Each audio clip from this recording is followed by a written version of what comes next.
Dude, your basement's kind of dope.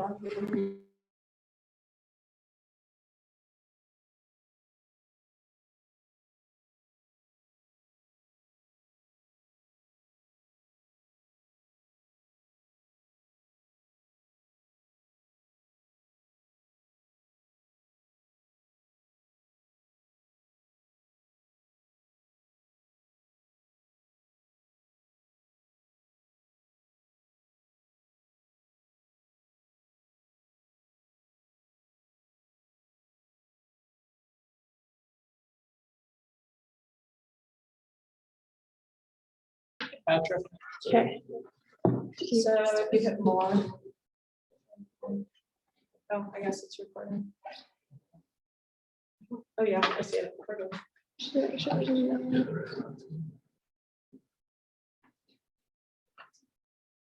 All right, everybody, welcome to the 12th Pre-Med Club this meeting, or this semester. It's April 22nd, as it says. And we were supposed to have a guest speaker, but he canceled at the last minute. So we're going to do a what's next and open forum instead. And looks like we have somebody new here tonight. If you want to introduce yourself, I think that's Patrick. I'm Patrick. You guys don't know me. I'm here. I'm going to be leaving. I think it's not meeting anyway. Okay, cool. All right. Next. All right, so Michael will do the opening message on the COVID case report, and then we'll talk about important dates coming up. And then we'll do the forum, and then we'll talk about the next meeting and the tip, and then the closing part. All right, so the purpose of these meetings is to inform, to excite, to empower, and to involve. And setting the tone of the meeting, you should keep these two questions in mind. Why am I here? And why should I care? And you should be able to answer these during the meeting and after. And if keeping these in mind, we'll have a successful meeting. All right, so for our COVID update, so since our last meeting, there's been an increase in total cases compared to recent weeks, with numbers jumping from 107,000 to 108,000 in Montana. County numbers have currently increased from 49 since our last meeting, and total deaths have increased by 31 in Montana, with 5 being reported in Lewis and Clark County. And then, so Lewis and Clark County is currently in phase 2 of its COVID vaccination process, and these are the two main ways you can sign up to get your COVID vaccination if you haven't already. I did check today in Leo Poco Clinic. I did not see any more appointments that you can make right now, but that might be changing in the coming days.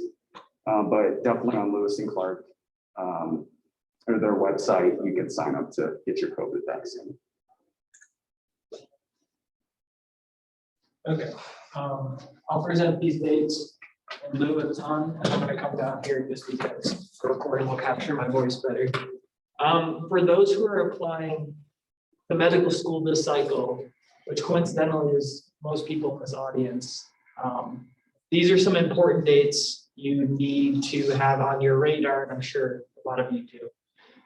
If you are applying AMCAS, which is the application service online to apply to MD schools, this opens to begin inputting your information on May 3rd. Basically, you can start putting in all your personal information, the schools you attended, the classes, and your essays, including your work and activity section, which you can put up to 15 for AMCAS, and then your personal statement essay as well. On May 27th, according to their website, to the AAMC website, they said that submissions will begin to be allowed, meaning that you can press submit and your information will be sent to AAMC, who's going to begin the verification process.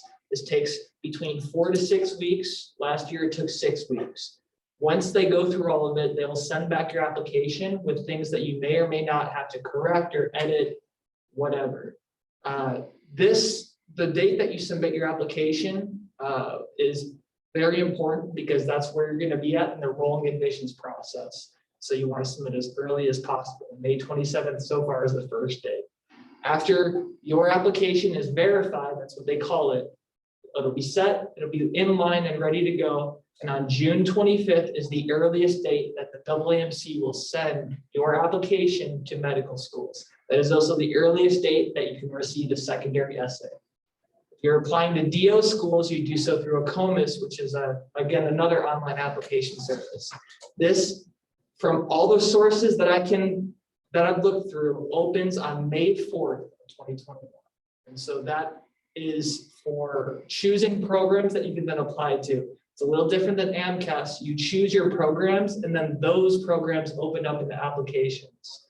ACOMA still is like a single application service so that you still input all your information to the one, but each program at each DO school has different submission dates, meaning that some of them will open for submission at later times and be sent to the DO schools at later times, whereas some schools might put you in that rolling admissions process on May 4th.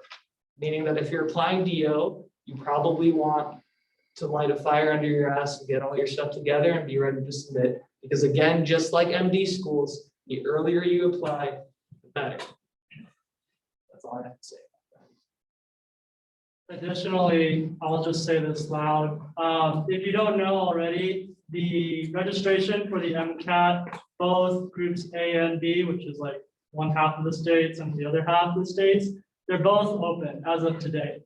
So if you haven't looked at the dates until September, that's when they're open till, like, the availability for registering.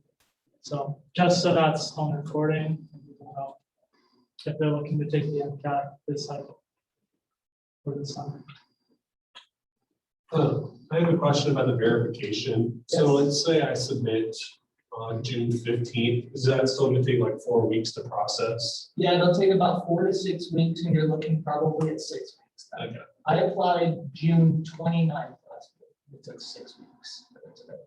But once you submit, that's it. So if you have to go and rework some things, you maintain your spot. It's that initial submission date, though, that really matters. I'm talking loud so that I can record me and not yell at you.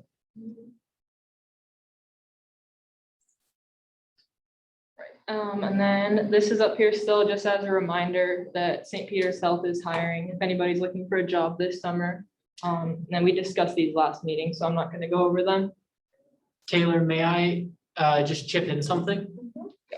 So while searching through Indeed and LinkedIn, I advise any of you biologists, biochemists, and especially chemists to look on the Olefa oncology site. They have placed a posting out for a intern who will they're looking for an intern. And if you've been through chemistry 302 lab, you have the qualifications that they're looking for in order to feel justified in applying. So I greatly advise all of you try and jump on this oncology internship. Sorry, who was that from? Olefa Oncology in Southern California. Okay.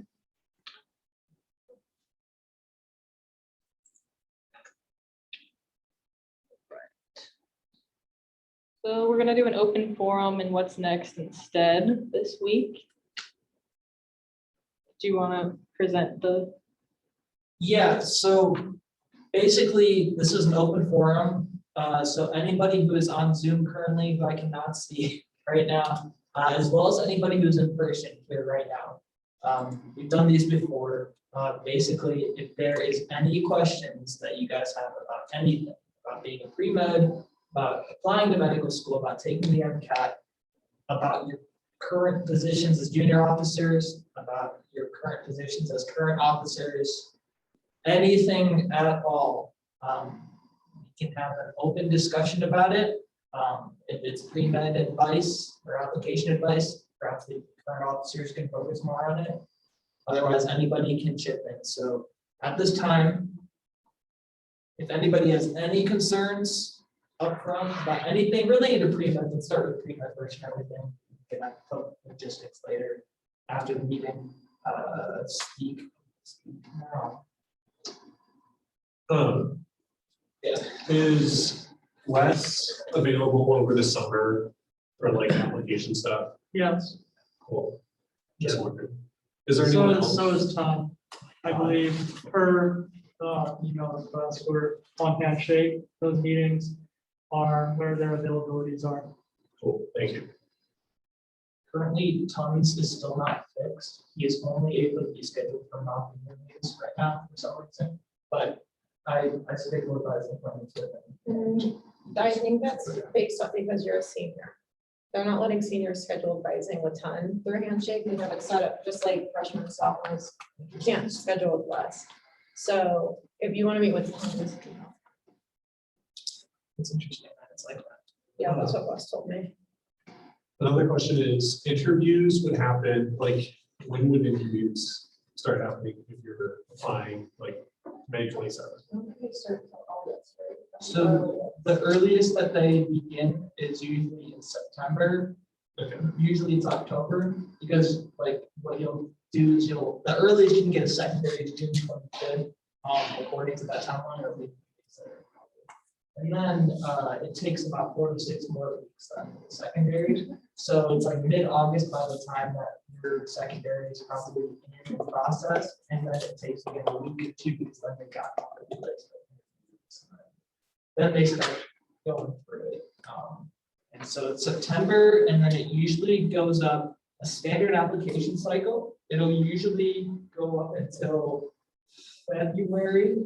By December, if you haven't heard anything back, you start, like, you want to start reaching out, maybe send an update letter, something like that, which I think we should do that on actually. So that should be fun. That's important.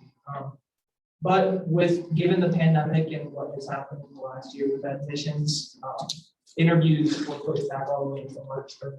That was the last interview date I heard of any medical school. It was Creighton University. so like, it's okay to wait and do mock interviews maybe next semester. Yeah, there's no, really, you should focus on your secondaries. You should start programming those if you haven't already. If you're experiences, definitely pre-write those secondaries as soon as possible. Create a mass Google Doc. I will link a template into the pre-med page probably over the summer with the help of Wes, because it helps. It'll just be a template, it'll be blank, but it'll be, it's helpful. But yeah. That's how it goes. What else? Any other questions? I had a quick question about like summer plans. Like, I know like you can either kind of go the route of like research or like getting a job in the medical field. I don't know, what are your guys' opinions on that? Like, do you think medical schools prefer one or the other? Are they both equally the same? Or I don't know, what do you guys think about that? I would say do what you're passionate about. If you don't want to do research, don't do research. And I'll also second that, which is odd, but I will say research is optional. Unless you are interested in that, knowing that some internships will be a 8 to 5 job. I've talked with some students who are looking to do both medical work in clinics and research, but I would advise, really focus on one or the other, but know where your limits are in your efforts. I'd say if you had an opportunity with like, is the Carroll professor like asking Yeah. if you, I mean, if you have the opportunity to do it with the Carroll professor, I'd do it, honestly. And then you're a sophomore, right? I'm a freshman. Oh, freshman. Oh, yeah. Okay, do it. And then the next summer's plan accordingly, like just do medical stuff the next summer. Also with Carroll research, then you get super close to that professor, and that is really helpful with letters of rec. Yeah. So I think it's really important for medical schools to see here is during your breaks, such as summer, winter, you're being productive in some manner. Doesn't mean you can't have fun, but you're working in some way to explore medicine. So I guess that leads to a very important follow-up question. Consistency is incredibly valued on medical school applications, but but would AdComs see sticking with one position potentially as a stagnation, not consistency? Honestly, I think that whole entire comment is just like what people think AdComs is looking for, but from what I found out, I don't think that's true. I think they want to see how, like, what you got out of the experience and what your stories are, Okay, right? So you could work the same job for 5 years, and if you have no good, meaningful story from it, like, that's concerning. that's what I was kind of the So- internal answer, but I just Yeah, wanted to see. I would just do what makes you happy and what you're interested in and what's helping you push forward, because if you're passionate about it, you'll have a story about it. Okay. And no one's gonna be like, oh, you worked at the same nursing home for 4 years, you didn't do enough, like, no one's gonna. Yeah, when they say about the commitment, they just don't want to see that you did it for 2 months and then we're like, Never I'm again. out of here. Unless you have I mean, I guess you could put that on there if you have like a good story on why you didn't want to do it. It's hard being on the oncology floor, as my grandma or something. What is important about your experiences leading up to medical school is that you don't try and be someone that you aren't.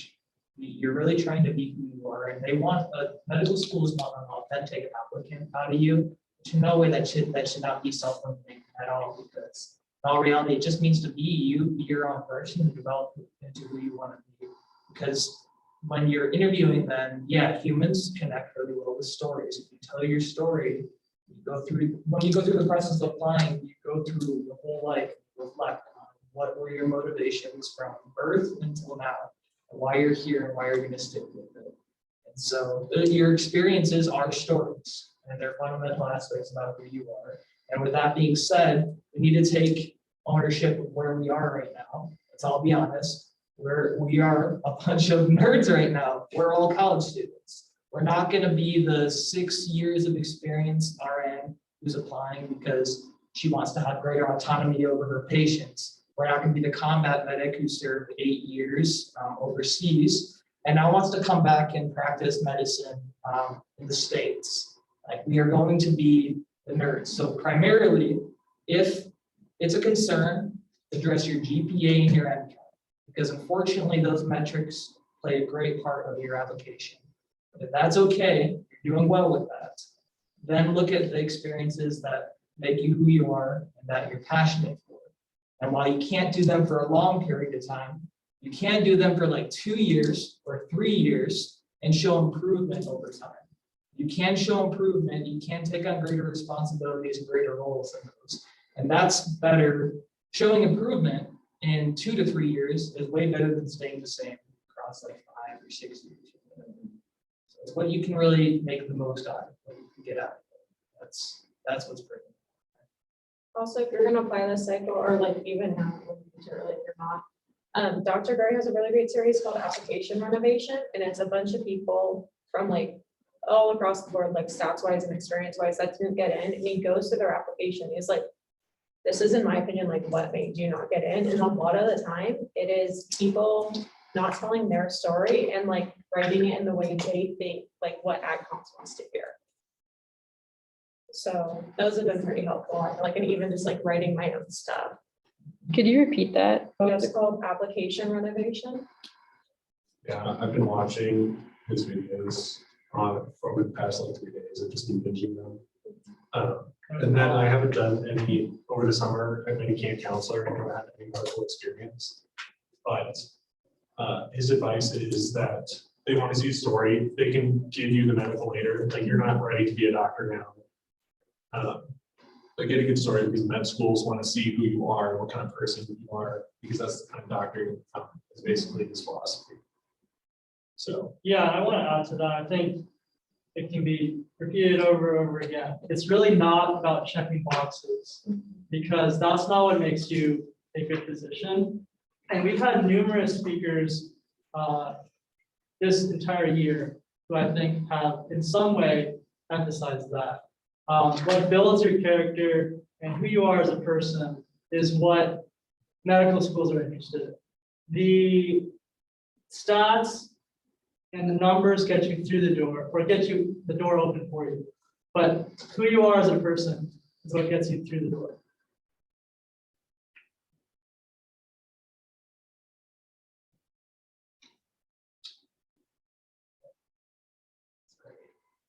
Any other questions? Are there any Zoom messages? No, I was just making sure they could hear you guys. Does anyone want to later, once applications open, send each other on lists, and so we can check it for each other? Any interest in that?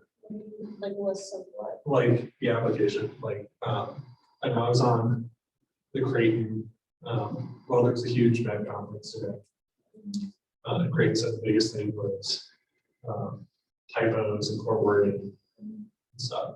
So I was just wondering if anyone wants to switch back and forth, check each other's work on the applications. Patrick, I'd be interested, I'd be interested in, I mean, I'm not applying this cycle, but I would be very interested in going through your application and just kind of nitpicking it for typos.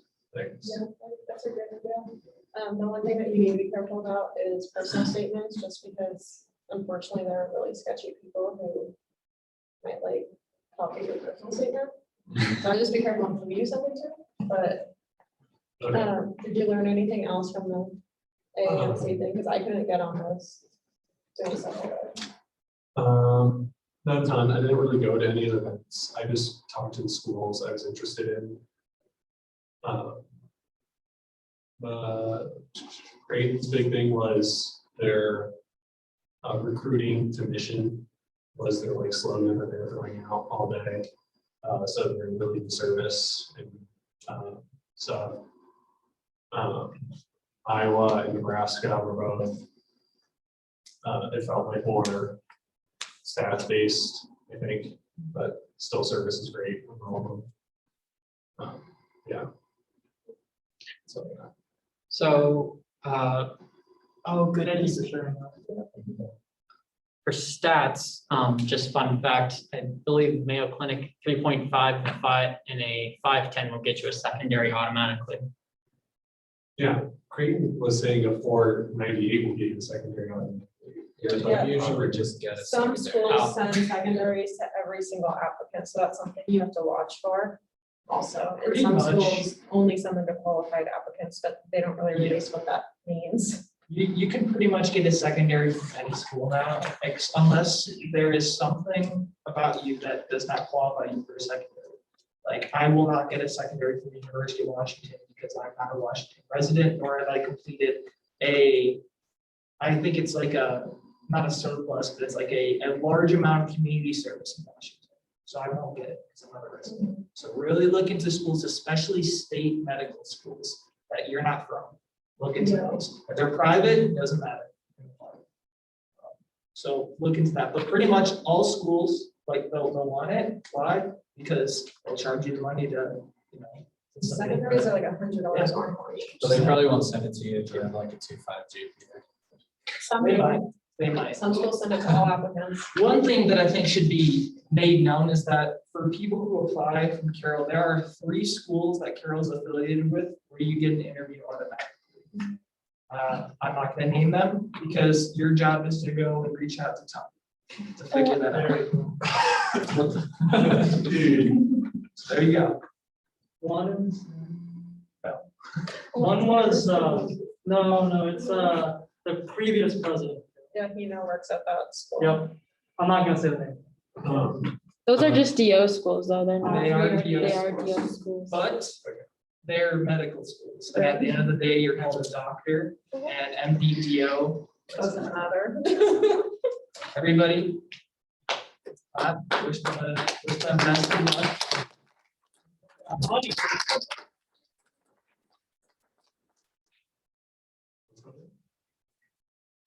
Presenting. But anyway, yeah. You're in Apple. I was in Apple. Was that? So I thought I was in Apple. Well, then you're. While we're speaking on applications, I think it would be cordial for me to just briefly momentarily say an update with me because I did apply to medical school's last application cycle. This was a very competitive cycle, 27% increase in applications compared to any other time. So it was brutal. Is that because of COVID, probably? Or Yeah, I thought that maybe, there'd be less. A lot of people thought there'd be less applicants because it's a pandemic. Well, it turns out if you're sitting at home doing nothing, pretty easy thing to do is apply to medical school. So there was an increase in a bunch of applicants who were just sitting on applications and decided not to take a gap year during the pandemic. And as such, I was unfortunately not lucky to this cycle. And I am currently on one alternate list, otherwise I've been rejected from 16 medical schools. It's the hard truth. It's very competitive. Multiple people have been considered a strong applicant. And so ultimately, I think what it came down to was competition. And I applied June 29th. I had no choice. My MCAT got canceled 4 times, and I just didn't have enough time to finish the application prior to it. But it's competitive. It's very important you apply early, especially this cycle. Holy crap, apply early. And apply to DO schools, apply to M. I am applying this cycle. I'm joining my wave of current officers. I'm reapplying. I've been working my ass off lately. And so, yeah, there's a lot going on, but when it comes time for that, if you guys ever have to face that, like any struggle or challenge in your lives, you give yourself time to pout. I know I've said that before, bitch and moan, because we're all humans, it happens. And then you get to the work on it. You speak with Wes, you speak with Ton, you speak with people who went over your applications before. All the speakers that gave emails and past meetings, you reach out to them and say, hey, this is what happened to me, help me. Look over my application. I've had 5 of our previous speakers, because of Carroll PMC, look over my application, give me advice. This is what this club is here for. It's here for collaboration. It's here for helping build each other up when we fall down. And because of that, I've gained confidence in the ability to reapply this cycle, which is hard to do. There's a lot of stuff you have to do. Like Carroll's here for you, faculty's here for you, this club's here for you.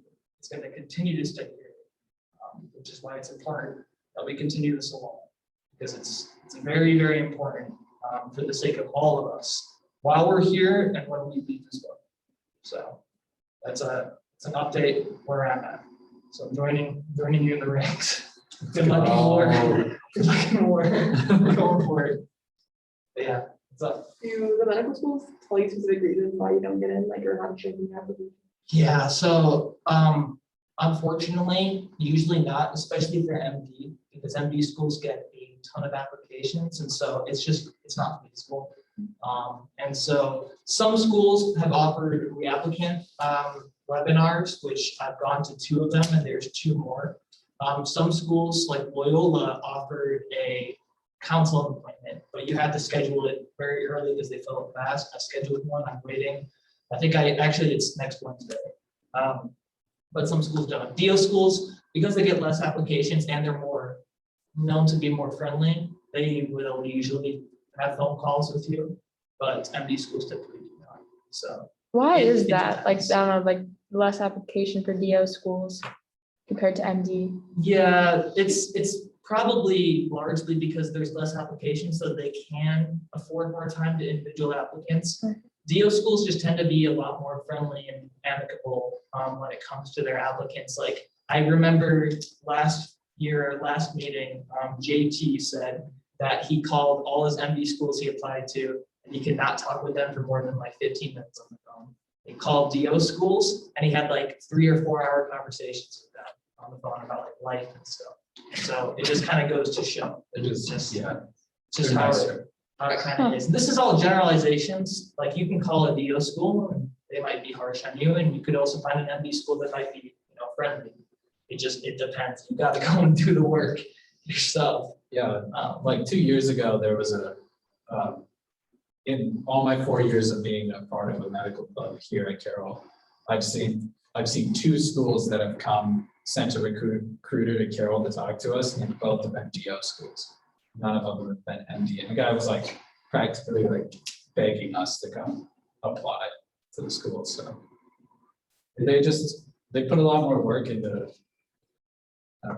getting out, I guess. It's just ultimately what you best want. Or we've gone over MD versus DO before. They're all doctors. If you're last in your class in medical school, they call you a doctor. It's what it is. That's it. It does not matter. It just depends on who you build yourself up to. That's what it really matters. If you can be top of your class, be a gunner, well, that'll bite you in the ass someday. It will. That's how it is. It's interesting. But it's probably the best job in the world. Guess we'll find out. Any other questions? If you have questions for Michael or Kayla, you can catch them after the meetings, but I think we can wrap up, at least our line. I actually had another question for you. Do you know how long committee letters last and letters of rec? Isn't it like 2 years or something? From them being written? Or can you keep them forever? Let's end the meeting and then I will answer it when I'm not recording. Okay.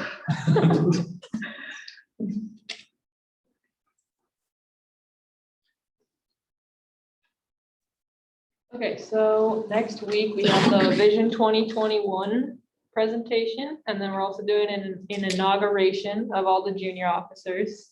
So everybody should come. And that'll be our last meeting of this year. I don't know where the quote went. All right, well, oh, okay.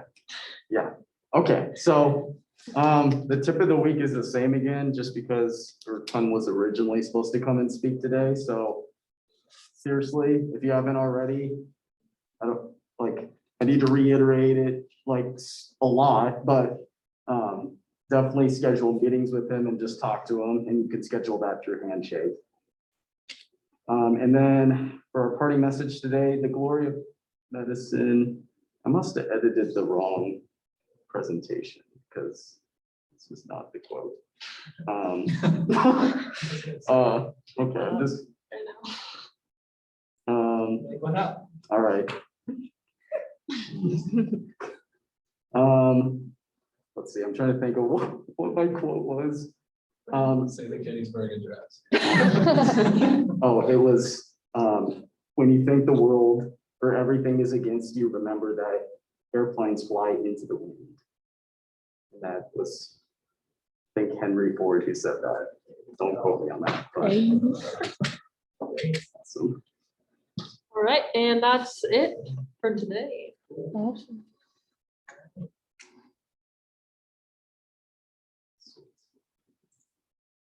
Well, Joey, to answer